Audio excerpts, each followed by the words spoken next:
Apakah sudah nampak? Sudah, Pak. Sudah, Pak. Udah, Pak. Baik, baik. Assalamualaikum warahmatullahi wabarakatuh. Selamat pagi. Kita lanjutkan pertemuan eh, kuliah DTPO 3 ya. Kalau minggu lalu Prof. Sari mungkin sudah membahas konsep dasar gitu ya.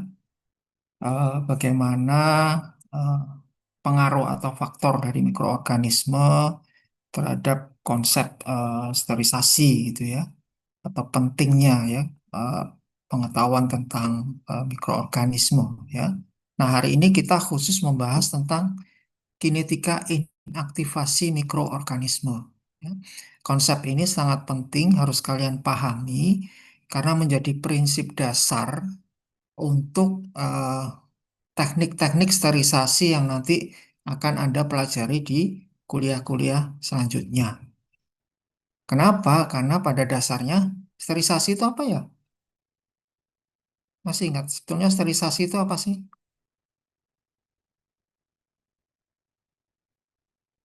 Sediaan yang steril, itu sediaan yang bagaimana? Bebas dari mikroorganisme. Bebas dari mikroorganisme. Artinya, kita harus memahami bagaimana kinetika dari eh, inaktivasi mikrobanya, gitu ya. Kalau kita tidak paham kinetika kematian mikroba, maka eh, kita tidak bisa menjamin bahwa proses sterilisasi itu sudah berhasil atau tidak.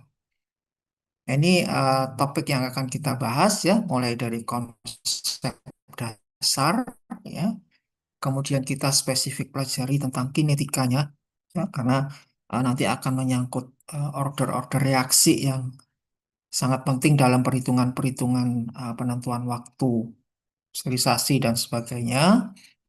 Kemudian parameter-parameter pada proses sterilisasi, ya ini adalah parameter-parameter spesifik yang nanti diberlakukan pada eh, pengembangan metode sterilisasi. Ya.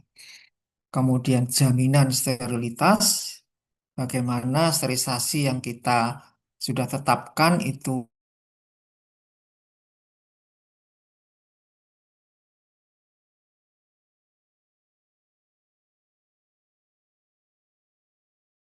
level. Ya.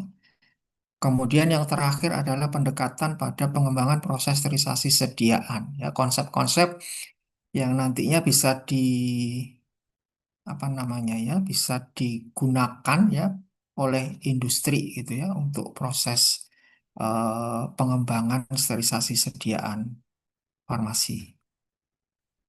Nah, yang pertama konsep dasarnya dulu ya. Di sini saya sebentar. Saya menggambarkan bagaimana ya perubahan dari sediaan. Ya, ini adalah contoh file yang belum disterilisasi. Ya. Kalau kalian lihat maka di sediaan ini masih mengandung mikroorganisme hidup. Ya. Nah, kalau ini kemudian kita lakukan proses sterilisasi, ya, kita akan mencapai kondisi yang disebut dengan kondisi steril atau bebas mikroorganisme. Ya, tentunya ini yang kita harapkan. Tetapi apakah kondisi ini bisa dengan mudah kita dapatkan? Ya, ternyata tidak. Ya. Kenapa? Karena nanti akan kita pelajari ya bahwa untuk atau pada proses sterilisasi ini ya, konsep kematian mikroba atau menurunnya jumlah mikroba ya secara apa namanya ya perhitungan matematik itu nanti akan penurunannya secara eksponensial ya, sebanding dengan waktu dan kontak dengan sterilan ya. Tahu sterilan itu apa ya? Sterilan itu bahan yang mensterilkan gitu ya. Apakah sterilannya itu suhu yang tinggi ya, misalkan pada oven itu, pada autoclave itu adalah uap air jenuh ya pada suhu tertentu ya, atau kalau pada oven itu eh, kondisi suhu yang cukup tinggi gitu ya. Nah, ternyata penurunan jumlah mikroorganisme ini tidak bisa kita kondisikan kemudian mati bersama-sama gitu ya. Kenapa? Karena mikroba yang namanya kontaminan ya, kontaminan mikroba itu kira-kira mikrobanya hanya satu jenis atau tidak? Mikroba itu kan jenisnya banyak gitu ya. Mikroba itu jenisnya banyak gitu ya. Antara mikroba A, mikroba B, mikroba C, ya, mungkin eh, sensitivitasnya atau resistensinya terhadap suhu itu berbeda-beda. Nah, sehingga kita harus pelajari ya, kita harus pelajari bagaimana sih eh, sifat ya, sifat-sifat dari mikroba tersebut kalau terpapar dengan sterilan. Jadi dia tidak mati bersamaan, kemudian apa namanya? Ini juga karena jenisnya berbeda-beda, gitu ya. Nah, ini adalah satu gambaran yang lebih detail ya, bagaimana penurunan jumlah mikroba kalau dihubungkan dengan waktu sterilisasi pada suhu yang telah ditetapkan. Artinya pada awal proses sterilisasi jumlah mikrobanya kan pasti masih sangat banyak, ya. Nah, bersamaan dengan pemanasan pada suhu sterilisasi ya, semakin lama waktunya maka jumlah mikroorganisme nanti kan semakin turun, gitu ya. Nah, ini kalau saya ini digambarkan ya, diilustrasikan ya, ini dari sekian sampai turun sampai terakhir misalkan tinggal satu. Kalau tinggal satu dipanaskan lagi kira-kira bagaimana hasilnya? Ini ada mikroba terakhir gitu ya, terus pemanasan dilanjutkan gitu. Kalau menurut kalian bagaimana? Welly, gimana Welly?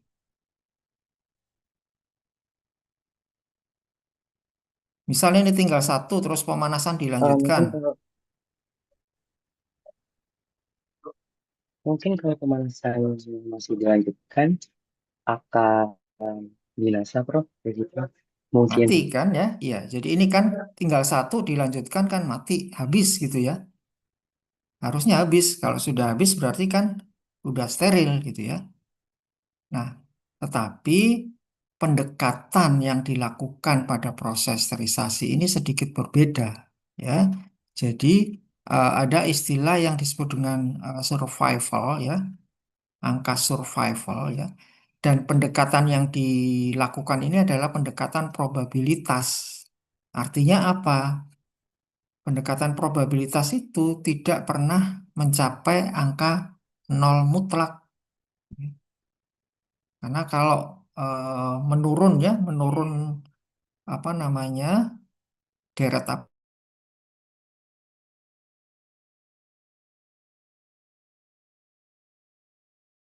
apa itu ya, geometrik misalkan, hanya angkanya semakin kecil aja.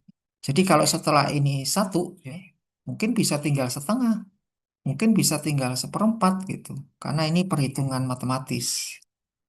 Nah, pendekatan inilah yang kemudian di apa ya, diistilahkan ya, diistilahkan bahwa eh, misalkan ya, misalkan satu mikroba itu survivalnya 10 pangkat minus 6, 10 pangkat minus 6, artinya eh, jumlah mikroba dalam tiap wadahnya, jumlah mikroba yang tersisa dalam tiap wadah itu hanya 10 pangkat minus 6. Kalian bisa bayangkan mikroba aja kecil gitu ya. Mikroba itu kan kecil, apalagi kalau 10 pangkat minus 6 gitu ya. Nah, itulah yang kemudian menjadi dasar ya, nanti menjadi dasar bahwa ini batasan ya, batasan paling yang masih yang diizinkan ya. Kalau masih lebih besar dari 10 pangkat minus 6 itu dianggap belum steril. Itu aturan kompendial dan ini artinya satu wadah terkontaminasi kurang dari satu sebetulnya. Dan itu kita istilahkan sebagai non-viable microorganism. Kalau mikroorganismenya kurang dari satu. Nah, dari proses ini, ya, dari skema yang saya gambarkan di sini, ya, nanti terkait dengan jumlah atau penurunan mikroba, nanti kita akan belajar apa yang disebut dengan D value, Z value, F value, atau thermal dead time. Ya. Apa itu nanti akan kita bahas di slide selanjutnya. Sementara terkait dengan probability tadi, ya, terkait dengan probability tadi, nanti kita juga akan membahas apa itu SAL atau PNSU. Jadi ini konsepnya. Kemudian, nah, pada produk farmasi, ya, pada produk farmasi, salah satu syarat, ya, nanti kalau kalian sudah praktikum, ya, sudah melakukan proses sterilisasi sediaan, ya, ada satu hal yang berbeda, ya. Kalau sediaan ini sudah mengalami proses sterilisasi, kalian harus, ya, wajib mencantumkan di sini label steril, gitu ya. Karena ini yang membedakan, kan. Jadi ini harus ada, ya. Nah, apakah dengan mudah, ya, kita menempelkan label steril di sini? Tentunya tidak, ya. Tentunya prosesnya panjang dan membutuhkan validasi atau jaminan, ya. Kita sudah bisa memastikan, ya. Seperti apa, ya? Jadi produk yang berlabel steril, ya, itu artinya sudah mengalami proses sterilisasi, ya. Dan di dalam proses sterilisasi ini, ya, kalau kita lihat dari probabilitas seperti di slide sebelumnya, itu minimal ditemukannya mikroorganisme hidup adalah kurang dari satu dalam 10 pangkat 6 wadah yang diproses, ya. Jadi dalam 1 juta itu hanya boleh ada satu.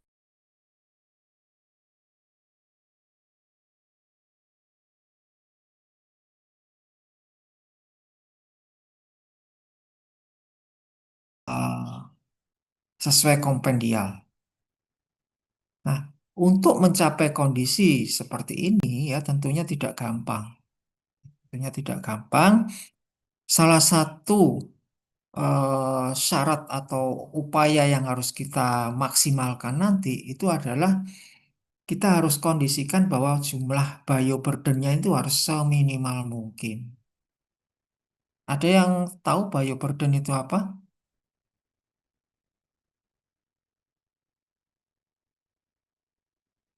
Pande apa bioburden Pande?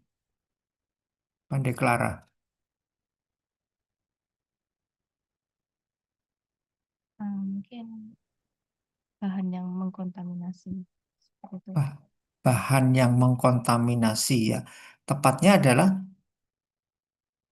kontaminan mikroba, ya. Jadi semua semua bahan atau sediaan yang belum disterilkan itu kan pasti ya masih ada kontaminan, ya. Nah, jumlah mikroba, ya, jumlah mikroba sebelum proses sterilisasi, ya, itu yang kita sebut sebagai bioburden. Nah, tentunya kan kita harus mengupayakan jumlah awalnya seminimal mungkin, gitu ya. Supaya apa jaminan yang 10 pangkat min 6 tadi itu dapat kita capai dengan mudah. Kalau bioburdennya tinggi, ya upayanya kan harus lebih keras, gitu ya, untuk eh, membinasakan semua mikroorganismenya. Nah, di antara metode-metode sterilisasi, ya, yang memiliki jaminan atau sterilitas atau SAL yang paling tinggi, ya, itu adalah sterilisasi panas basah atau autoklav, ya. Sama sebetulnya sterilisasi panas, ya, tapi yang paling efektif itu sebenarnya adalah panas basah, ya. Jadi ini SAL-nya bisa 10 pangkat min 6, ya. Sementara kalau proses aseptis, ya, proses aseptis, mungkin Prof. Sari sudah menyampaikan atau kemarin di responsi praktikum, ya, itu SAL-nya hanya 1 kali 10 saja jaminannya. Itu kemudian apa itu bioburden ya? Jadi bioburden ini adalah jumlah mikroba awal ya dari satu produk atau substance ya sebelum mengalami proses sterilisasi. Ya ini harus benar-benar ditetapkan. Nah, bagaimana cara menentukannya? Ya, ada beberapa metode yang bisa dikembangkan ya. Bisa membran filtration. Ini prinsipnya sampel ujinya tadi dispersikan ya, dispersikan kemudian disaring melalui membran dan membrannya diinkubasikan. Sehingga kalau ada mikroba kan tertahan di situ pasti dia akan teramati ya. Atau pakai plate ya, pakai plate agar ini bisa dua metode pour plate atau spread plate ya. Kalau pour plate ya, kalau pour plate itu sampelnya itu dimasukkan ya, larutan ya, larutan sampel yang sudah diencerkan tadi dimasukkan di dalam plate yang kosong gitu ya. Kemudian medianya dituang ya, media agar cair itu dituang kemudian baru diinkubasi ya. Tapi kalau spread plate ya, spread plate itu eh, larutan sampel tadi ya, larutan sampel uji tadi dituangkan ke dalam plate yang sudah mengandung media ya. Jadi tinggal meratakan aja nanti kalau ada mikrobanya pasti dia bisa tumbuh selama proses inkubasi. Atau pakai MPN ya, most probable number. Kalau MPN ini lebih kasar ya. Prinsipnya ini seperti seperti apa itu ya? Turbidity test gitu ya. Jadi eh, sampelnya dimasukkan dalam tabung yang berisi media, kemudian nanti kalau ada pertumbuhan kan pasti ada kekeruhan-kekeruhan ya. Nah, nanti dibandingkan dengan standar, tingkat kekeruhannya seperti apa. Itu cara menentukan jumlah bioburden ya. Kemudian, nah yang menjadi masalah ya di industri ini kan harus ditetapkan ya, harus ditetapkan semua fasilitas maupun bahan itu bioburdennya seperti apa gitu ya.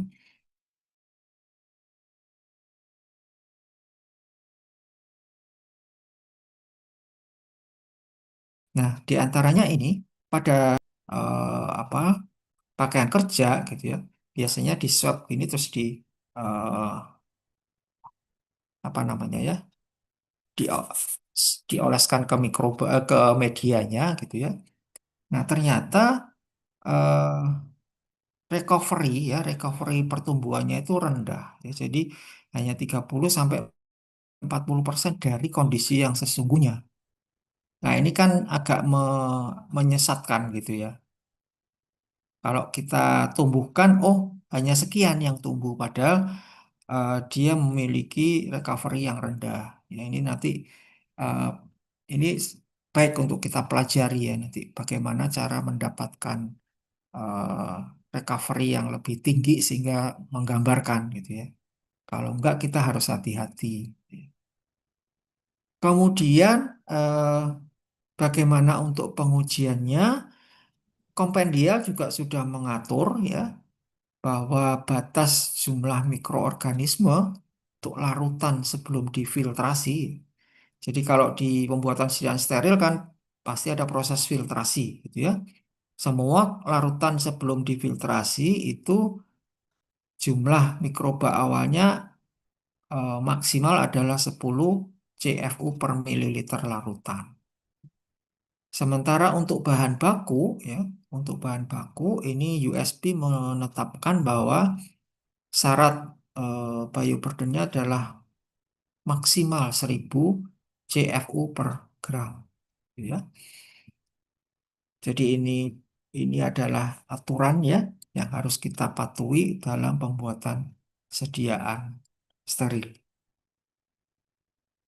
Kemudian, nah kita lanjutkan ke kinetika kematian mikroba.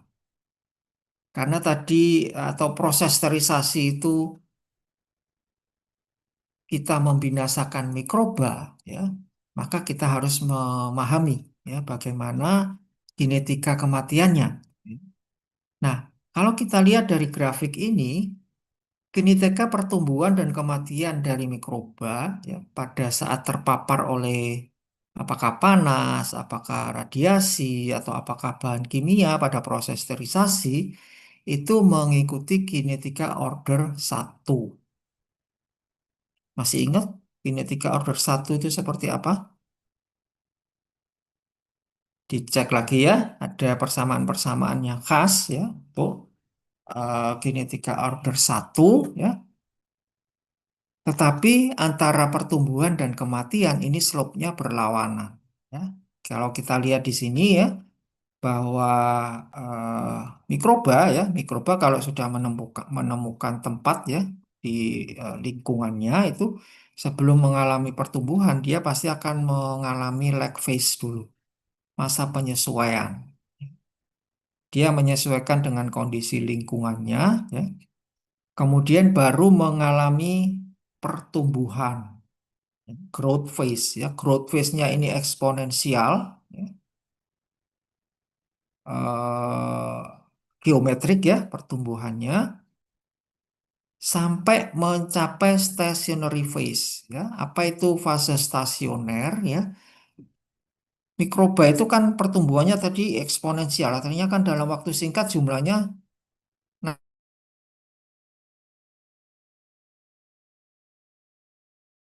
naiknya sangat cepat ya. Nah, maka makanan yang dibutuhkan kan juga meningkat ya. Nutrisi yang dibutuhkan juga meningkat ya. Oksigen yang dibutuhkan juga meningkat ya. Nah, ini kemudian pada kondisi tertentu ya, biasanya kalau sudah mencapai maksimal 10 pangkat 7 ya, 10 pangkat 7 organisme per mililiter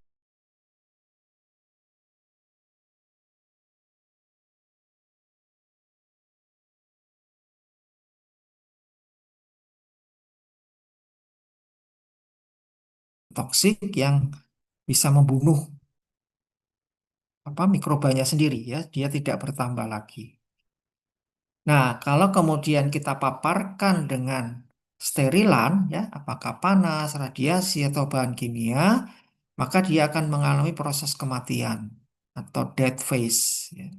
Dia juga eksponensial, hanya slope-nya berlawanan. Ya, ini slope-nya menjadi jumlahnya menjadi lebih kecil, ya, dan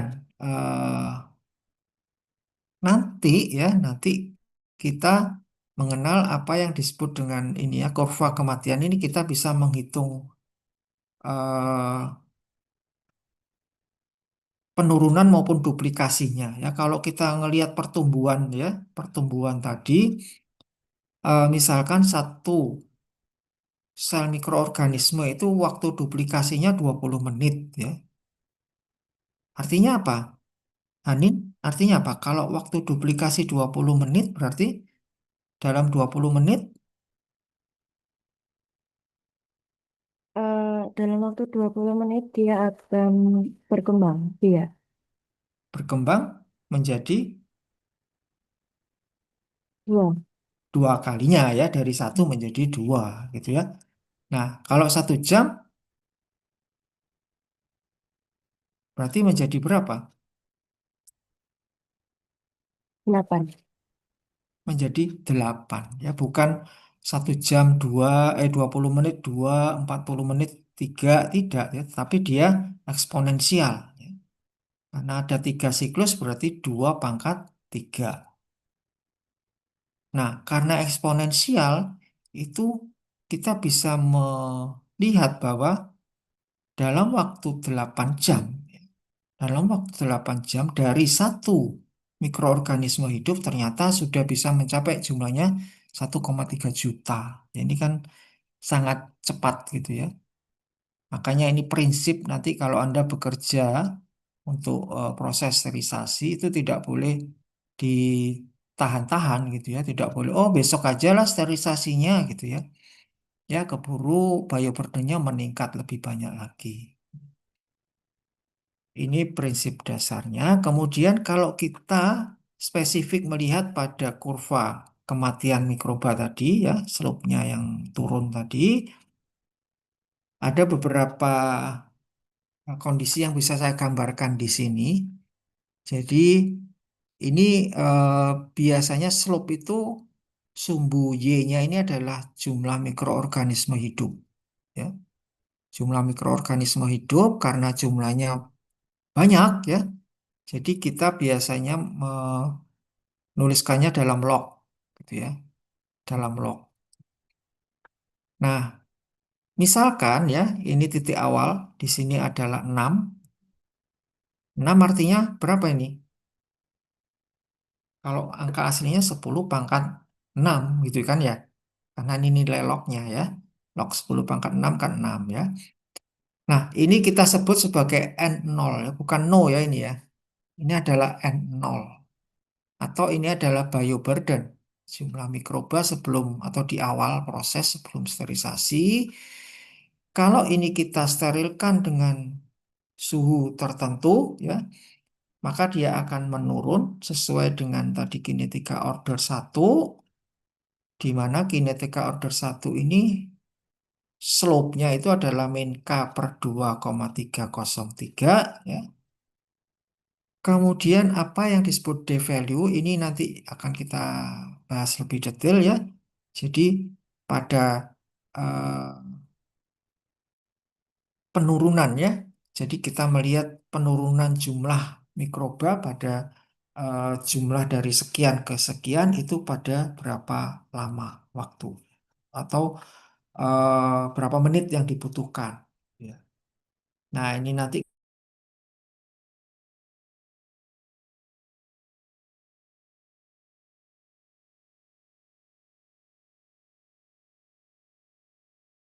kan kinetika order 1 dulu kita perdalam lagi ya. Ini dapat di mana biasanya kinetika ini ya? Farmasi fisik ya? Masih ingat ya? Ya, jadi eh, kematian mikroorganisme ya setelah kontak dengan sterilan tadi ya, ini jumlah sel hidupnya itu berkurang menurut rumus ini ya. N sama dengan N0 dikalikan ini logaritma alam pangkat minus K kali T. Nah, kalau nilai logaritma alam ini kita rubah menjadi logaritma biasa ya, maka kita bisa turunkan dN per dt sama dengan min K kali N0 ya. Sehingga kalau kita ubah menjadi log ya, log NT dibagi N0 itu sama dengan min KT per 2,303 ya. Ini kan rumus dasar di reaksi order 1 ya. NT adalah jumlah mikroba setelah proses sterilisasi ya. N0 adalah jumlah mikroba awal dan K adalah tetapan atau koefisien laju pembinasaannya. Kalau ini kita aplikasikan ke dalam grafik tadi ya, dalam kurva penurunan kematian mikroba tadi, kita akan pelajari istilah pertama yang disebut dengan D value. D value ini adalah eh, waktu ya, waktu yang diperlukan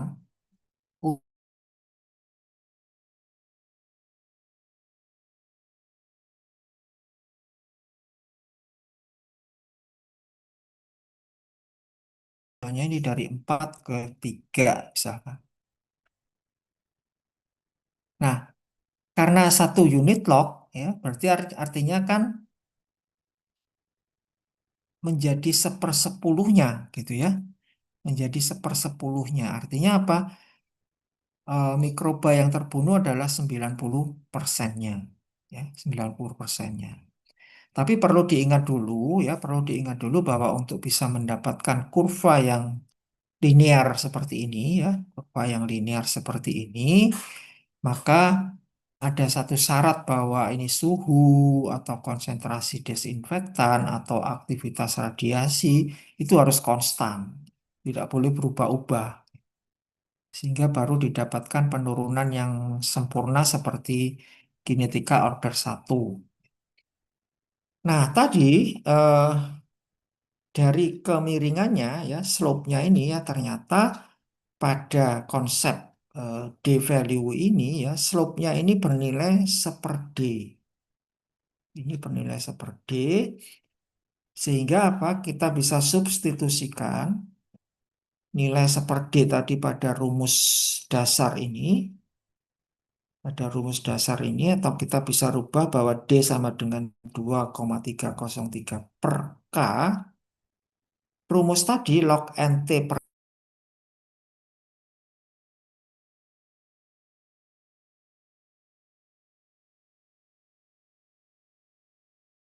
N0 itu bisa kita sederhanakan menjadi minus T per D. Nah, jauh lebih sederhana.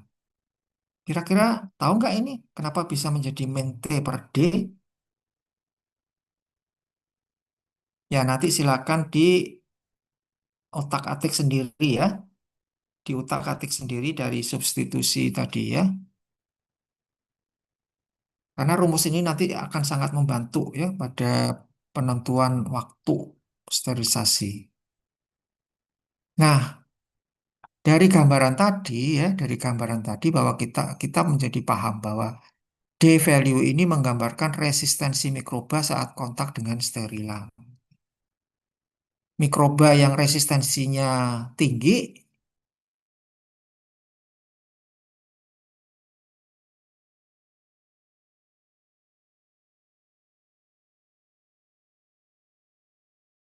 resisten berarti nilai D value-nya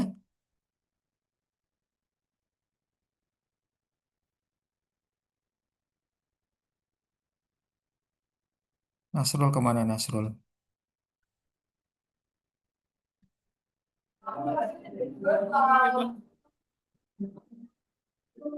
Ya Nasrul? Eh, mohon maaf Pak, tadi suaranya agak terputus. Hmm? Mohon maaf tadi suaranya agak terputus. Yang lain yang bisa menangkap dengan jelas kalau resistensi mikrobanya tinggi berarti nilai D value-nya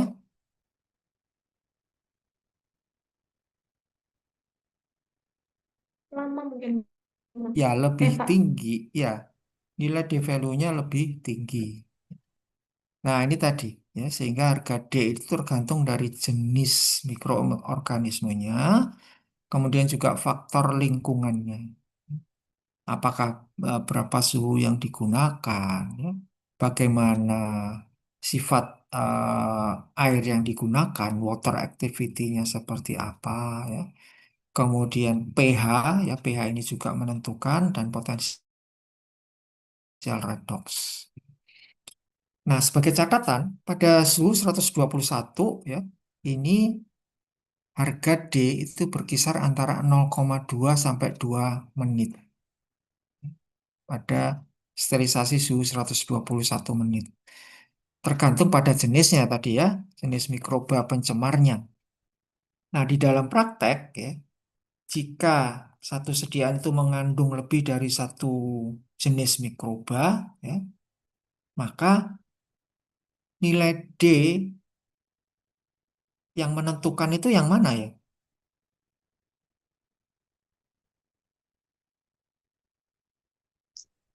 Yang 2 menit mungkin, Pak. Ya, yang paling tinggi gitu ya, bukan. Kita nggak tahu ya mikrobanya apa ya, tapi kalau mikrobanya itu berbeda-beda, maka kita harus mencari mikroba yang paling resisten itu yang mana. Dia yang harus dipastikan kalau yang ini paling resisten mati, tentunya yang lainnya juga sudah mati gitu kan ya. Nah, ini adalah contoh ya beberapa nilai D value dari mikroba ya, beberapa mikroorganisme. Ada Bacillus thermophilus ini yang dikenal sangat-sangat resisten. Ya. Nilai D value-nya antara 1,5 sampai 3 ya pada 121 derajat. Ya. Sementara mikroba-mikroba yang lain itu memiliki nilai D value yang lebih rendah. Kemudian bagaimana pengaruh suhu terhadap nilai D ya atau D value ya. Ini kita bisa lihat dari grafik sebelah kanan ya. Ini semakin tinggi suhunya ya, semakin tinggi suhunya, maka nilai D value-nya akan apa namanya ini ya. Jadi semakin cepat gitu ya. Matinya akan semakin cepat ya.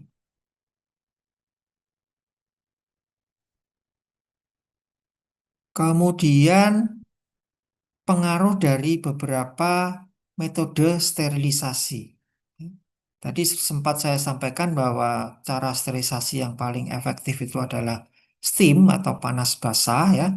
Di sini terlihat bahwa nilai D value yang bisa dicapai untuk sterilisasi panas basah itu bisa mencapai 0,5 menit. Artinya apa? Dalam waktu 0,5 menit itu sudah bisa menurunkan jumlah mikrobanya menjadi sepersepuluhnya. Ini berbeda dengan ini suhunya sedikit berbeda saja nilainya sudah langsung tinggi. Ya. Jadi kita bisa melihat betapa efektif eh, pengaruh suhu pada proses autoklav. Ya. Sementara pada panas kering itu 5 derajat, pada cara gas itu 3,9, sementara pada radiasi itu kurang lebih 0,6 kilo G. Ya, ini sangat khusus ya, berbeda kalau radiasi itu tidak berdasarkan waktu tetapi berdasarkan dosis. Nah, ini tadi ya, pada proses sterilisasi radiasi ya, karena pada sterilisasi radiasi itu tidak terlibat panas, karena kan hanya diberikan gelombang aja ya, jadi tidak ada panas yang timbul ya. Nah, sehingga kematian mikroba itu dipengaruhi oleh dosis radiasi yang diberikan. Jadi sumbu sumbu X-nya di sini berupa dosis. Dan yang spesifik lagi pada sterilisasi radiasi ini eh, dosisnya itu bisa dipotong gitu ya. Maksudnya gini, kalau di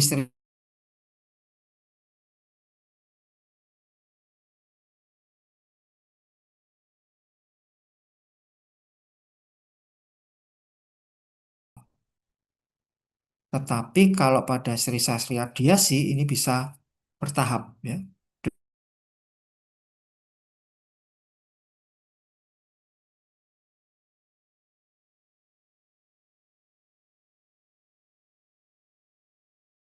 Ya.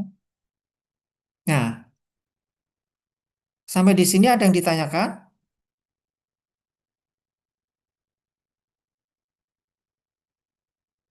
Kalau tidak ada, silakan coba. Ini ada eh, contoh soal. Satu, suspensi mengandung bakteri A, ya, jumlah sekian, ya. Bakteri B-nya jumlahnya sekian, ya. Nilai D-nya berbeda. Disterilkan pada suhu 121 derajat. Berapa waktu pemanasan yang diperlukan, ya, agar bakteri yang tersisa, ya, itu 10 pangkat minus 3 CFU. Yang kedua, tentukan nilai D 250 derajat Fahrenheit dari suatu mikroorganisme jika setelah dipanaskan 15 menit ya pada suhu tersebut sporanya tinggal 50 CFU. Diketahui jumlah N0-nya adalah 5 kali 10 pangkat 6 CFU.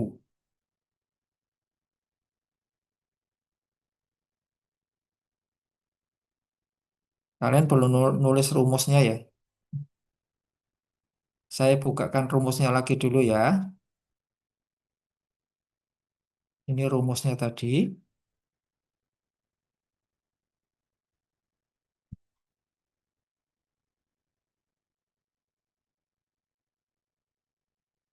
Udah, kalau sudah ditulis rumusnya, saya kembalikan ke soalnya. Coba dikerjakan.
Ada yang sudah selesai?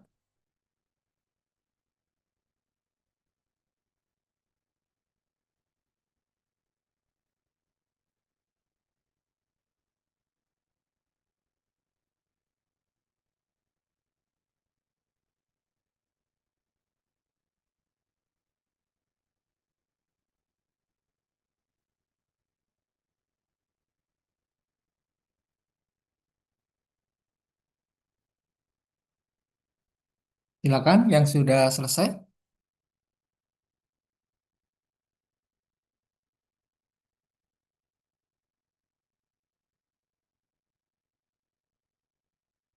Nomor satu,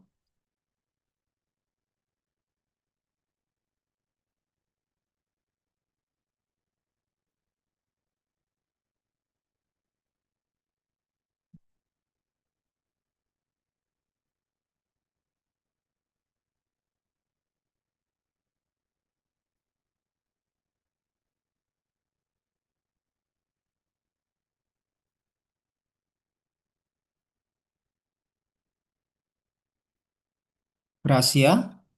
Gimana Gracia?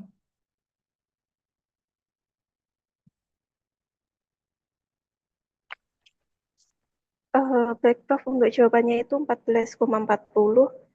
Jadi, jadi untuk caranya, berdasarkan rumus tadi, log NT per NO sama dengan min T per D. Kemudian kita cari T-nya, waktunya. Itu untuk yang bakteri A itu 14,40. Sedangkan untuk yang bakteri B itu tadi 7,9 menit. 7,9 menit ya. Bakteri A tadi 14, sekian gitu ya. 14,40 ya. Terus 14,40. Ya, waktu yang nah, diperlukan untuk pemanasan, jadi kita ambil yang paling tinggi, yang 14,40.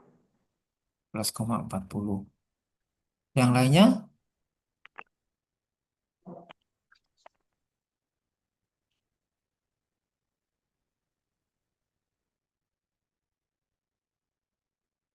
Deborah, gimana Deborah? Hasilmu gimana?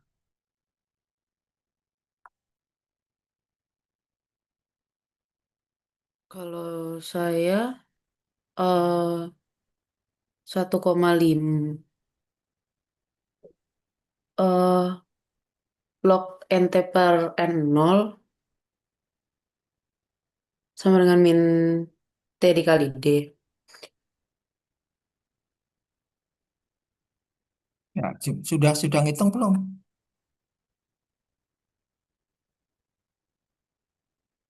Ini lagi dihitung, Pak. Oh, belum. Fandi gimana hasilnya, Fandi? Eh, untuk bakteri A-nya saya dapatnya 14,40 menit juga, Pak. Untuk bakteri B-nya dapatnya 7,44. 44. Ya, baik ya. Jadi artinya untuk soal nomor satu kan kita bisa tinggal mengaplikasikan rumus tadi ya. Log n T per n nol itu sama dengan minus T kali D. Minus T dibagi D ya. Nah,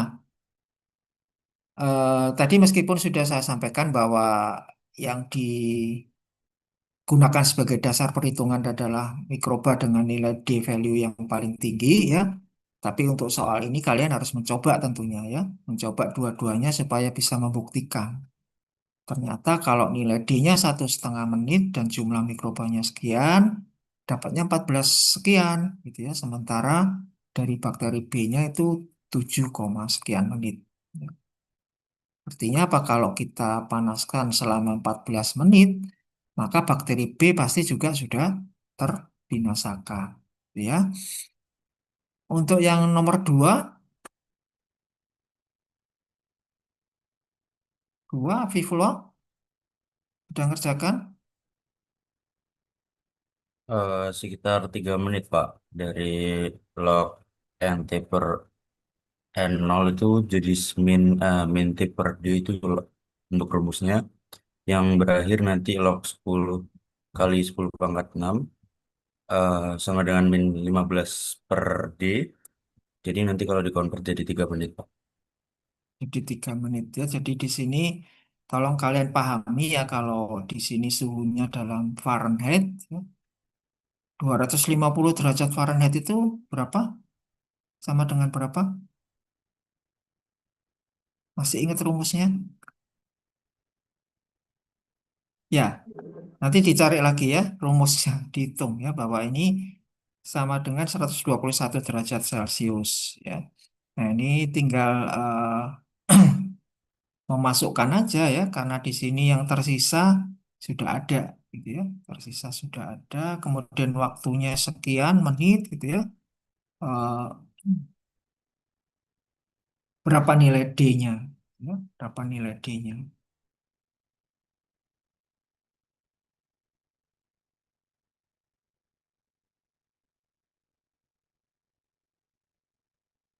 Jadi ini ya. Jadi kalian harus mengetahui perhitungannya. Perhitungan apa perbedaan dari segi angka di belakang koma itu nanti dipengaruhi kalian bagaimana pembulatannya gitu ya. Ini nilai aplikasi dari rumus yang pertama tadi. Ada yang tanyakan untuk topik ini? Sudah jelas? Kalau jelas saya lanjutkan ya. Eh, ada yang disebut dengan thermal dead time ya. Ini adalah istilah aplikasi dari nilai D value juga ya tadi. Karena D value itu adalah pengurangan 1 desimal ya pada jumlah mikroba hidup ya, sementara eh, thermal dead time adalah waktu yang diperlukan untuk pengurangan n desimal, maka nilai TDT itu rumusnya adalah n dikali D. Berapa kali nilai D yaitu menentukan TDT-nya tadi. Kemudian yang kedua adalah efek suhu terhadap resistensi mikroba. Kalau tadi kita bicara tentang waktu ya, waktu apa namanya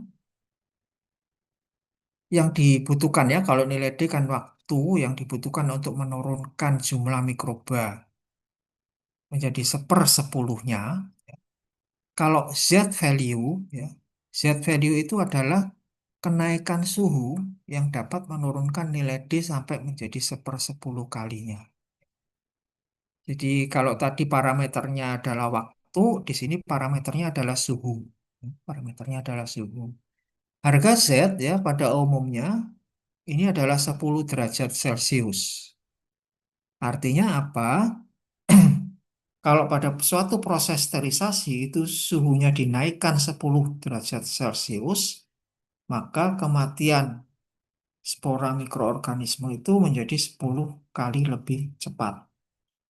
Kalau kita bisa lihat di sini ya, di grafik ini, kalau D121 itu selama 1 menit, ya, maka kalau kita bayangkan ya, antara suhu 111 sampai suhu 121 derajat Celcius, ya, maka nilai D-nya ini menurun sebanyak 1/10-nya, ya, dari 10 pangkat 0 sampai dari 10 pangkat 1 menjadi 10 pangkat 0 atau 1 menit. Ini adalah grafik dari nilai Z. Nah, harga Z ini ya, harga Z ini eh, bisa kita manfaatkan, ya, bisa kita manfaatkan untuk memperoleh efek sterilisasi yang setara pada suhu yang berbeda. Tentunya nanti menghasilkan waktu pemanasan yang jauh lebih singkat misalkan. Jadi kalau pemanasannya apa, suhu sterilisasinya ditingkatkan sekian derajat, maka waktu sterilisasinya menjadi lebih singkat dengan efek yang sama, efek sterilisasi yang sama. Nah, pada sterilisasi panas basah ya, tadi secara konvensional nilai Z adalah 10 derajat Celcius ya. Tetapi kalau panas kering ini sedikit berbeda, bisa sekitar 20 derajat Celcius atau lebih tinggi ya. Kenapa? Karena apa namanya ya, penghantaran panas pada sterilisasi panas kering itu jauh lebih rendah daripada panas basah. Meskipun suhunya tinggi ya, tapi penghantaran panasnya itu eh, tidak terlalu efektif gitu ya. Nah, sehingga kita harus paham ya nanti bahwa di suhu atau perbedaan suhu yang kecil ya, terutama pada sterilisasi panas basah, sterilisasi uap ya, ini efeknya sangat besar dibandingkan dengan panas kering. Ini adalah contoh ya nilai D dan nilai Z dari beberapa mikroorganisme.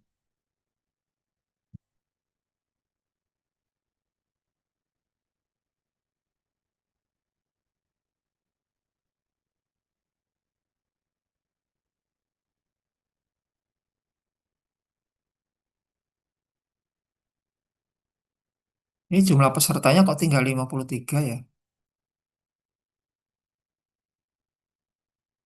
Kalau yang terdaftar 65 ya. Itu yang bermasalah silakan kontak ya.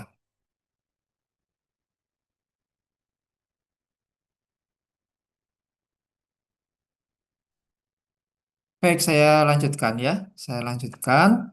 Eh, nah, aplikasinya seperti apa? Pada beberapa contoh ya. Untuk permasalahan stabilitas ini dapat diatasi dengan mengaplikasikan nilai Z. Contoh ya, contoh ini bahwa satu produk yang mengandung Clostridium botulinum ya, memiliki nilai D121 adalah 0,2 menit ya, dan Z-nya adalah 10 derajat Celcius ya. Artinya kalau suhunya itu kita tingkatkan menjadi 131 derajat Celcius, maka nilai D-nya tadi kan nilai Z itu kan kalau Z-nya 10 berarti dia peningkatan 10 derajat nilai D-nya akan menurun gitu kan ya. Menjadi 1/10 kalinya. Sehingga nilai D-nya itu bisa kurang dari bisa menurun dari 0,2 menit menjadi 0,02 menit. Nah, kenapa kok masalahnya stabilitas kok sterilisasinya tambah ditingkatkan gitu ya? Paham nggak?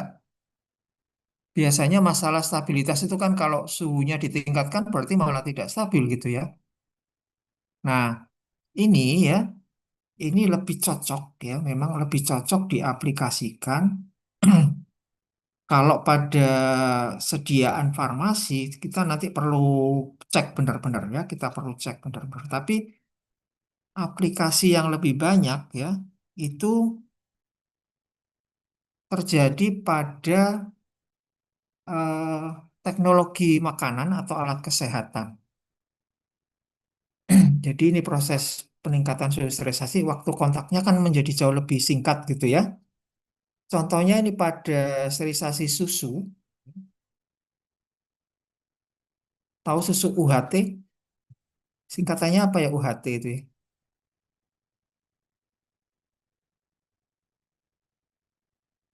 Ultra high temperature kalau tidak salah. Iya, ultra high temperature ya. Jadi kenapa disebut dengan susu UHT ya? Karena dia menggunakan sterilisasinya itu selama suhunya 135 derajat Celcius ya. Tetapi waktunya hanya 1 sampai 2 detik ya. Kita bisa bayangkan 2 detik itu kan waktu yang sangat singkat. Tapi dia sudah bisa menjamin bahwa mikrobanya sudah bisa dimatikan. Nah, itu memanfaatkan nilai Z ya. Atau ada HTST pada prinsip pasteurisasi itu high temperature short time. Kenapa pakai suhu yang lebih tinggi tapi menjadi lebih efektif atau lebih baik ya? Karena pada teknologi food ya, pada teknologi makanan tidak hanya aspek sterilisasi yang diinginkan ya, tetapi aseptabilitas kan juga sangat penting gitu ya. Jangan sampai kalau apa namanya dia steril tapi kemudian rasanya berubah gitu ya. Apalagi jus buah misalkan dari eh, rasanya pas menjadi lebih asam dan sebagainya gitu ya. Nah, ternyata waktu ini sangat mempengaruhi. Ya. Dengan waktu yang sangat singkat, aseptability-nya tidak berubah, tetapi dari segi sterilitasnya tetap tercapai. Ya. Nah, itu sama juga pada medical device. Ya. Medical device ini ada flash sterilization ya. Karena medical device itu ada alat-alat yang mungkin tidak tahan kalau kontak pada suhu yang lama ya, sehingga dia cukup waktu yang singkat tapi suhu tinggi ternyata lebih bertahan. Ya. Itu Z value ya. Kemudian yang ketiga adalah F value ya, parameter F ya. Ini adalah menggambarkan efisiensi sterilisasi cara panas. Nah, jadi pada proses sterilisasi ya biasanya nanti kalian mengenal apa yang disebut dengan overkill ya, metode overkill itu menggunakan suhu 121 derajat Celcius ya. Pada perhitungan nilai F ini kita nanti bisa menghitung eh,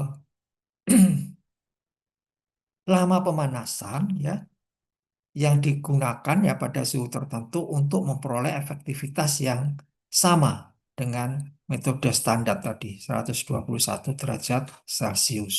Ya. Nah, rumusnya seperti ini ya.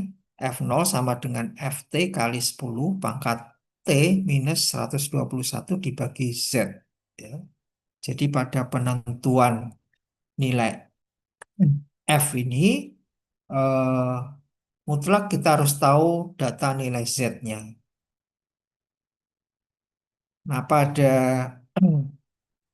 apa namanya kondisi ya, pada kondisi yang sudah ditetapkan biasanya pada suhu 121 derajat Celcius ini F0-nya itu dinyatakan 8 menit ya, dinyatakan sebagai 8 menit pada panas basah, tapi kalau pada panas kering itu karena beda ya, beda suhu ya, maka nanti waktunya juga akan berbeda. Jadi ini FT disebut sebagai daya bunuh pada suhu T. Ya, pada suhu T.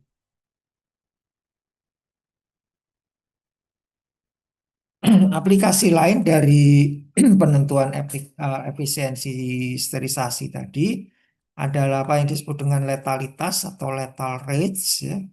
Lethal rates ini menggambarkan eh, ekuivalensi yang eh, apa namanya ya dilakukan dengan membandingkan ya paparan pada suhu tertentu dengan eh, paparan standar pada suhu 121 derajat Celcius tadi. Misalkan tadi artinya apa? Kalau 121 derajat Celcius tadi kan lethal rate-nya 1 gitu ya. Karena itu standar gitu ya. Letalitasnya 1. Ini bisa kita bandingkan ya. Dari satu pengujian kalau suhunya diturunkan ya setahap demi setahap itu kita bisa mengetahui bahwa lethal rates-nya ya, atau lethality-nya itu menurun. Dan semakin rendah suhu ini lethal rate-nya jauh-jauh lebih jauh sangat rendah gitu ya. Ini menunjukkan bagaimana pengaruh suhu itu sangat penting. Pengaruh suhu sangat bermakna pada proses sterilisasi. Ya, jadi besok pada proses sterilisasi sediaan kita harus bisa pastikan bahwa suhunya harus benar-benar pada 121, tidak boleh kurang. Karena kalau berkurang itu efektivitasnya atau letalitasnya akan menurun. Nah, faktor-faktor yang mempengaruhi nilai F0 ya, itu eh, adalah karakteristik wadah, volume dan viskositas produk, ya, serta batch size-nya. Ya. Seberapa besar jumlah wadah yang disterilkan pada satu kali proses. Ya. Nah, nilai F ini pada sterilisasi panas kering juga bisa digunakan ya, tetapi nilainya berbeda, ya. Jadi tadi Z-nya itu kalau standar kan 10 derajat ya, tapi kalau panas kering itu bisa 22 sampai 54 derajat. Ini sangat bervariasi. Nah, ini adalah contoh aplikasi ya. Contoh aplikasi dari nilai Z ya. Kalau food product ya, produk makanan yang diserirkan pada 121 derajat butuh waktu 8 menit. Ya. Nah, oh ini kok kerusakan bahan obat ya, ini salah ya. Jadi ini aseptabilitasnya berubah gitu ya. Kalau disterilkan dengan 121 derajat, kemudian dicoba menjadi ditingkatkan menjadi 141 derajat Celcius. Kira-kira butuh waktu berapa bila nilai Z-nya adalah 10 derajat Celcius ya.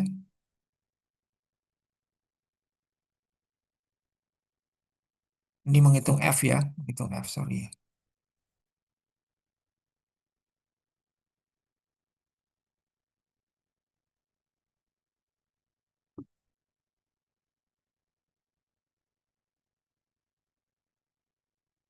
Jadi rumusnya seperti ini ya.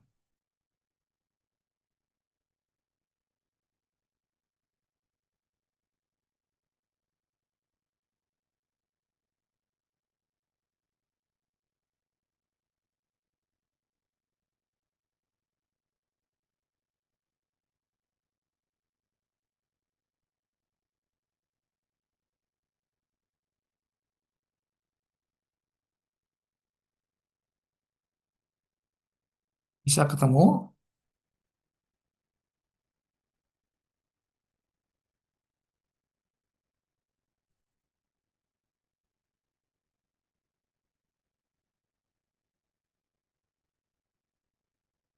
Jadi pada kinetika inaktivasi ini kalian harus berlatih ya, banyak berlatih untuk perhitungan log ya, perhitungan pangkat ya. Itu harus harus cepat gitu ya. Aturan-aturan untuk hitungan log atau hitungan pangkat gitu ya. Ada yang sudah ketemu?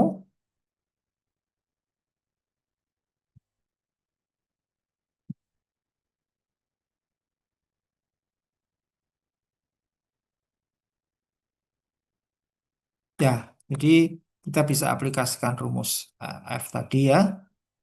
Kalau suhunya ditingkatkan menjadi 141 derajat, maka kita tinggal mensubstitusikan, ya. Kita tinggal mensubstitusikan nilai-nilainya tadi ke dalam rumus, ya.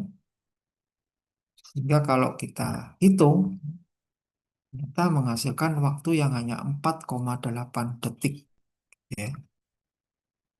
Dengan waktu yang sangat singkat ini, maka produk makanan itu sangat mungkin untuk tidak berubah, apakah berubah konsistensi, berubah warna, atau berubah rasa, dan sebagainya.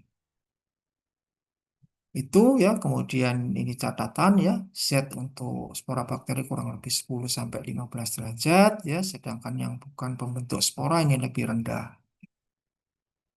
Kemudian nilai Z pada umumnya adalah 10. Kemudian selanjutnya adalah jaminan sterilitas ya. Jaminan sterilitas ini eh, adalah probabilitas ditemukannya unit yang tidak steril ya dari sekian ya populasi produk obat yang diproses, atau biasanya kita kenal sebagai Sterility Assurance Level ya, atau SAL. SAL ini dinyatakan adalah log 10 dari PNSU. PNSU ini adalah probability of non-sterile unit. Nah, nilai ini saling ketukar-tukar gitu ya. Sebetulnya kalau PNSU ya, probability of non-sterile unit ya, itu adalah 10 pangkat min 6 gitu ya. Artinya apa? Di dalam 1 juta itu hanya sepersejutanya gitu ya, yang tidak steril gitu ya. Maka 10 pangkat min 6 ya. Sementara SAL-nya itu biasanya disebut sebagai 6. Tetapi di dalam referensi-referensi mungkin kalian nanti akan menemukan SAL-nya adalah 10 pangkat min 6 gitu ya. Tolong ini dipahami bahwa maksudnya kalian paham gitu ya. Kalian harus paham dengan maksudnya. Karena banyak pustaka yang saling tertukar gitu ya. Nah, tujuan dari proses sterilisasi tentunya adalah minimal SAL-nya adalah atau lebih ya. Kalau lebih tinggi ya pasti nggak masalah. Yang penting sediaannya tetap stabil. Kemudian, nah ini tadi ya, kalau SAL itu 6, ya PNSU itu 10 pangkat min 6 ya, istilah resminya seperti ini. Dasar perhitungannya menggunakan nilai D. Kenapa? Karena nilai D tadi kan menyatakan penurunan jumlah mikroba ya, menjadi 1/10-nya gitu ya. Nah, pencapaian nilai SAL ini dipengaruhi oleh beberapa faktor ya. Yang pertama tentunya bioburden-nya ya. Semakin banyak bioburden maka eh, dibutuhkan upaya yang lebih berat ya, yang lebih susah gitu ya. Kemudian resistensinya ya, ini jenisnya ya. Kalau tadi jumlahnya ini jenisnya. Kemudian jangka waktu kontak selama proses sterilisasi. Ini penting ya, ini penting. Artinya apa? Kita harus memastikan bahwa sediaan kita itu kontaknya harus optimal, ya. Tidak boleh ditumpuk-tumpuk, ya. Sediaannya ditumpuk-tumpuk sehingga ada bagian yang tidak bisa kontak dengan sterilan. Ini berisiko SAL-nya tidak tercapai. Kemudian bagaimana dengan bioburden-nya ya, tadi bioburden karena sangat menentukan nilai SAL ya, ini menentukan pencapaian SAL-nya. Ternyata bioburden itu juga mempengaruhi faktor-faktor yang lain ya, antara lain angka partikel. Kenapa angka partikel? Karena bioburden ini kan apa tadi jumlah mikroba gitu ya. Nah, mikroba ini kan material gitu ya, material. Kalau dia mikrobanya sudah dibinasakan, ya, apakah kemudian lenyap, mikrobanya hilang? Tidak gitu ya. Yang terjadi adalah mikrobanya mati, ya. Nah, tapi mikroba yang mati itu kan tetap punya materi. Ya, sehingga kalau jumlah awalnya itu terlalu banyak, ya, dikhawatirkan nanti serpihan-serpihan mikroba nanti akan mempengaruhi jumlah partikelnya. Yang kedua adalah angka endotoksin, ya. Ini nanti kita pelajari di topik khusus juga. Mikroba-mikroba tertentu, ya, bakteri-bakteri gram eh, tertentu, yaitu bangkainya, ya, bangkainya itu ternyata bisa memberikan reaksi yang berbahaya juga atau yang disebut dengan reaksi pirogenitas. Nah, ini kalau jumlahnya di awal banyak, bangkainya banyak, biasanya angka endotoksinya juga tinggi. Kemudian yang terakhir tentunya waktu sterilisasi. Itu juga dipengaruhi oleh bioburden. Kemudian ini contoh, ya, aplikasi, ya, untuk perhitungan SAL, ya. Sediaan injeksi mengandung 10 pangkat 10 CFU per mililiter dengan nilai D121 selama 1 menit. Ya. Sediaan tersebut disterilkan selama 12 menit. Ya. Apakah sterilisasi tersebut memenuhi persyaratan SAL? Jadi syarat minimal SAL berapa? 6, Pak. 6, ya. Syaratnya 6, ya. Nah, kalau kondisi yang seperti ini kira-kira seperti apa hasilnya?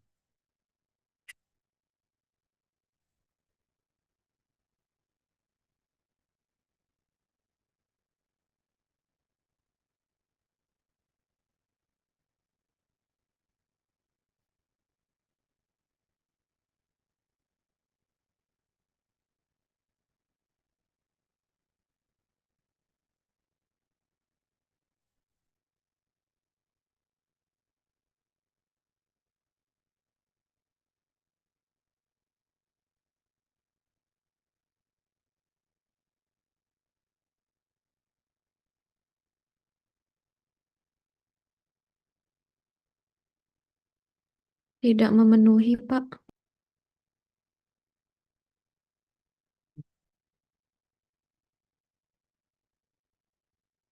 Apa ini tadi?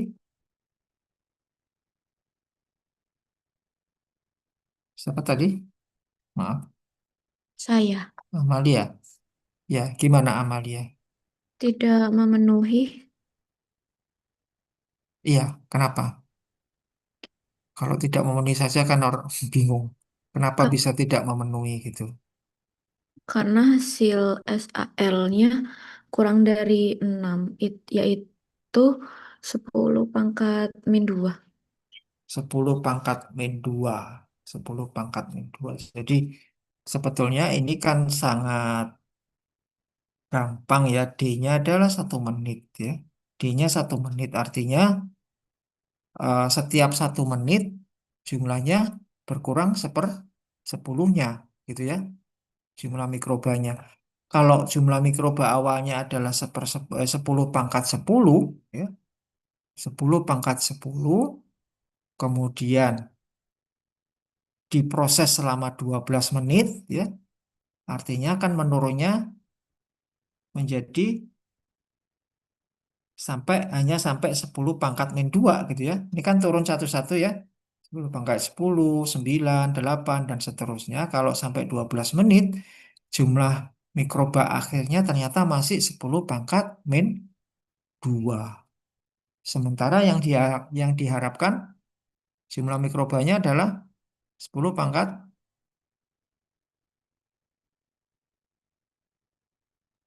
Min 6. min 6 sebagai standar, kan. 1 dalam 1 juta, gitu, ya. Jadi proses ini belum memenuhi syarat SAN. Lah kok bisa, gitu, ya? Salah satu, ada yang bisa menebak kira-kira kenapa proses ini tidak memenuhi syarat SAL? Padahal sterilisasinya sudah 12 menit loh.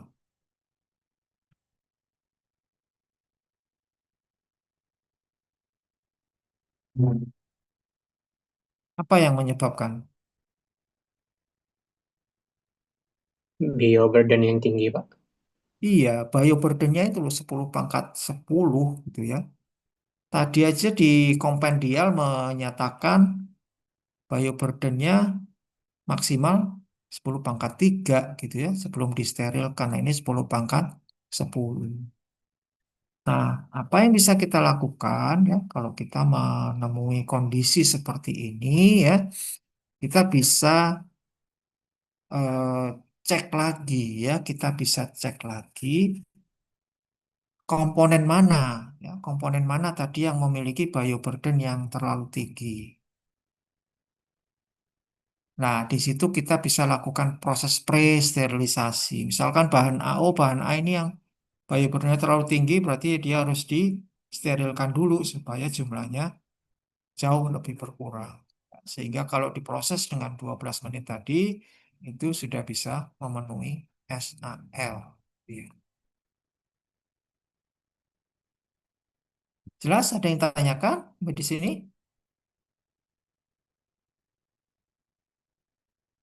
Selanjutnya adalah pendekatan pada proses sterilisasi sediaan. Ya, ini aplikasi di lapangan, ya, aplikasi di lapangan itu ada beberapa pendekatan atau teori pada proses sterilisasi sediaan. Ada yang disebut dengan pakai menggunakan dasar bioburden, yang bioburden dan bioindikator ini sebenarnya bukan resmi ya. Sebenarnya hanya dua aja, bioburden atau overkill. Ya, ada yang dikombinasi juga. Nah, seperti apa pendekatan yang dilakukan ini? Ya, kalau bioburden ini pendekatannya berdasarkan jumlah dan resistensi mikroba awal. Artinya apa?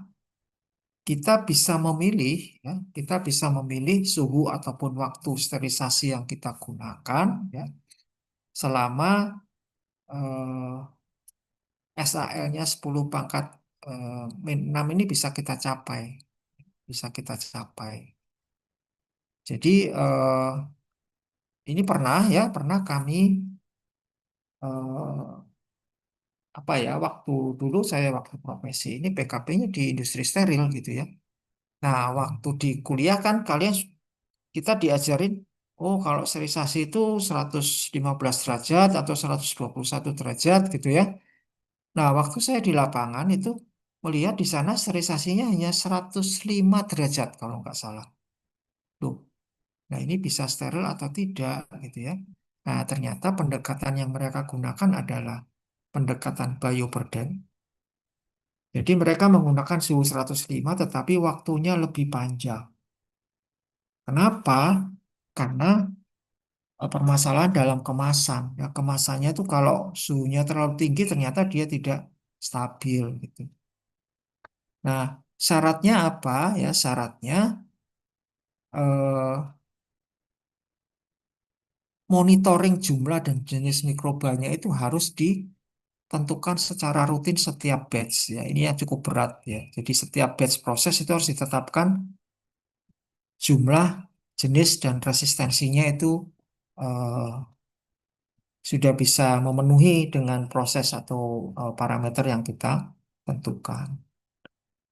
Keuntungannya dia sangat fleksibel ya, menyesuaikan kondisi kontaminasi dan bahan kemasannya ya.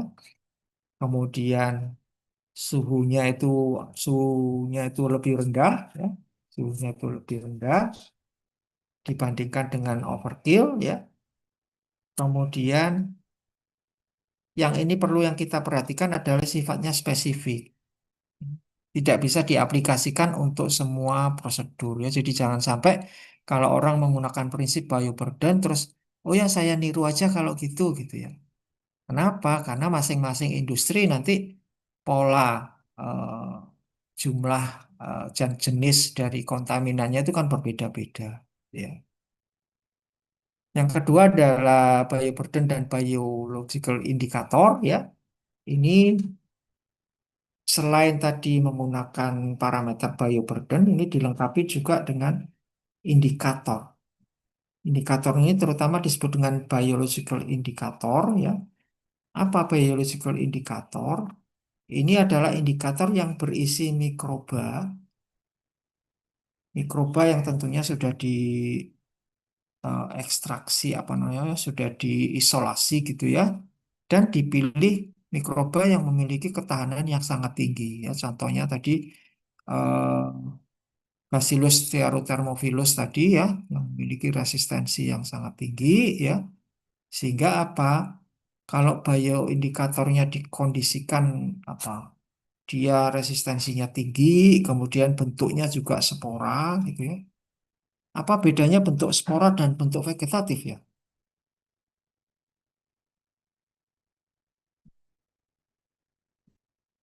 Kapan kapan mikroba itu membentuk spora?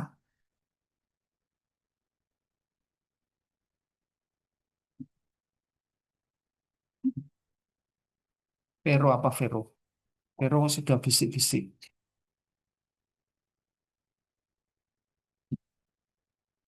Maaf Pak, tadi Hmm, saya mikirnya masih sama gitu. Soalnya kayak masih tidur gitu kan dorman. ya, jadi bakteri itu membentuk spora itu kan kalau kondisinya tidak sesuai gitu ya. Kondisinya tidak menguntungkan, maka dia akan membentuk spora. Nah, yang namanya membentuk spora itu dia akan melapisi gitu ya, melindungi diri, melindungi diri sehingga apa? Bentuk spora ini dianggap sebagai bentuk yang lebih resisten dibanding dengan bentuk vegetatifnya. Ya. Makanya sebagai indikator itu dipilih yang bentuk sporanya. Jadi kondisi worst case-nya. Ini penggunaan ini sangat cocok untuk proses sterilisasi basah ya karena korelasinya sangat bagus. Nah, ini beberapa contoh bioindikator ya, biological indikator. Eh, Contoh ya, jadi ini sudah dikemas ya, sudah dikemas dalam wadah-wadah yang tertentu, di mana apa di sini isinya sudah ada mikroba tadi ya, mungkin dikeringkan atau kemudian ini juga dilengkapi dengan media gitu ya. Nanti kalau ini diikutkan pada proses sterilisasi. Ya, jadi selama sterilisasi, bioindikator itu dimasukkan ke dalam wadah-wadah tertentu. Ya. Setelah proses sterilisasi selesai, bioindikator ini diambil. Ada yang bisa langsung diamati karena mengandung media dan sebagainya, ya. Tapi ada yang masih perlu diaplikasikan untuk proses uji sterilitas. Ya, seperti ini contohnya kalau ada tidak ada pertumbuhan, ya tidak ada mikroba, ya, maka setelah diinkubasi itu tidak berubah. Ya. Tapi kalau ada mikroba, ya ternyata ada perubahan warna dan kemudian perubahan turbiditas juga. Ada bermacam-macam jenis indikator ya, ada indikator yang stripe ya, seperti ini ya. Ada eh, indikator yang kering ya, yang masih berupa serbuk ya. Nah, ini nanti akan dijelaskan lebih detail oleh Prof. Dewi ya. Prof. Dewi pada metode sterilisasi ya. Tapi yang pasti tujuannya untuk memberikan kepastian gitu ya bahwa kalau mikroba di dalam indikator tadi sudah mati ya, ada perubahan-perubahan tertentu yang bisa ditunjukkan. Kemudian yang terakhir adalah pendekatan overkill ya. Pendekatan overkill ini eh, menggunakan eh, tingkat letalitas yang sudah diketahui ya, sudah ditetapkan oleh kompendial gitu ya, sehingga tidak perlu melakukan kontrol rutin jumlah bioburden. Jadi sudah dipastikan mikroba yang paling resisten itu apa sih, gitu ya. Kemudian nilai F0-nya berapa sih, gitu ya. Nah, tadi ya sebagai contoh ya tadi kalau F0 standar itu kan 8 menit gitu ya. Nilai F0 standar 8 menit ya. Nah, kalau di overkill ini misalnya kita gunakan nilai F0 12 menit. 12 menit ya tentunya ini kan kondisi yang sudah melewati tingkat letalitas standar tadi. Nah, dengan menetapkan nilai yang sekian, ya, maka kita bisa menjamin gitu ya, kita bisa menjamin hampir semua mikroorganisme ya pasti akan terbinasakan ya kalau kita menggunakan kondisi seperti ini. Nah, keuntungannya apa? Keuntungannya bisa diaplikasikan secara luas ya. Karena kan di mana-mana kalau sudah dikondisikan worst case yang seperti ini ya pasti kalau di Indonesia mati, di sana di India misalkan juga bisa mati karena sampai saat ini mikroba yang paling resisten itu Bacillus thermophilus misalkan, gitu ya. Jadi kemudian metode inilah yang digunakan secara kompendial, ya artinya di dalam farmakope atau di eh, CPOB masing-masing negara yaitu menggunakan prinsip overkill. Contoh aplikasi overkill yang paling umum adalah sterilisasi panas basah ini menggunakan 121 derajat selama 15 menit ya. Atau kalau panas kering 170 derajat, ini 1 jam mungkin ya, ini salah saya ya. 170 derajat itu 1 jam. Kalau 180 derajat 30 menit ya. Kemudian konsekuensinya apa? Dia membutuhkan waktu atau suhu sterilisasi yang lebih tinggi ya dibandingkan dengan pendekatan yang lain ya dan memiliki resiko. Kita harus benar-benar pastikan bahwa bahannya itu stabil, baik bahan bakunya maupun bahan kemasannya. Jadi sudah dikaji dulu ya, sudah dikaji dulu semuanya bisa bisa bertahan ya dengan apa namanya kondisi yang tadi ya suhunya tinggi dan waktunya cukup lama tadi.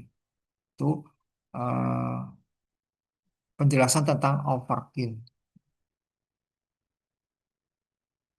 Ada yang ditanyakan sampai di sini?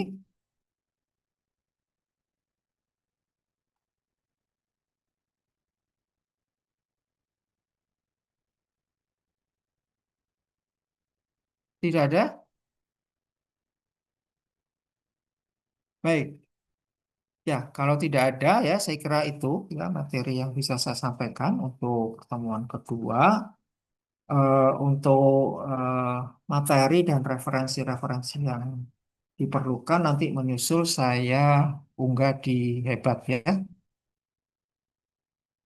Kemudian silakan kalian berlatih dengan soal-soalnya tadi ya, karena banyak contoh-contoh perhitungan yang sangat berguna untuk pengembangan proses sterilisasi dan nanti di ujian ya eh, pasti saya akan melihat ya, bagaimana kalian bisa mengaplikasikan konsep-konsep eh, kinetika inaktivasi tadi. Ya, baik. Tadi saya tidak menemukan Alia memang tidak ikut. Naira Maharani tidak ada.